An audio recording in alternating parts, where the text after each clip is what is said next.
তুমি কেন জামাত করতে গেলে স্বামী রে?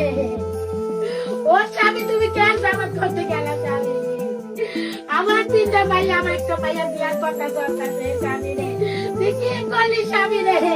আমার জামাতের ভোট দেওয়া দরকার নাই। আল্লাহ রে, তুমি কি করলা স্বামী? এখন তোমার এক বেলা ভাত কে খাওয়াবে? তোমার এক বেলা ভাত খাওয়াবো। তুমি কি করলা রে? দেখো, যারা আমার কথা শুনছো আমার বাড়ি ঘর রয়ে গেছে, শুধু তোমরা তিনটা ভাই আমার কথা শুনো নাই, তাই জন্য তোমাকে এই লালন। কারো বাড়ি ভাঙে নাই, আলামিন কাউসার রাহেনের কারো বাড়ি ভাঙে নাই, শিমুলের বাপের বাড়ি ভাঙে নাই, কালেদের বাড়ি ভাঙে নাই, শুধু তোমরা তিনটা ভাই বাড়ি ভাঙছে।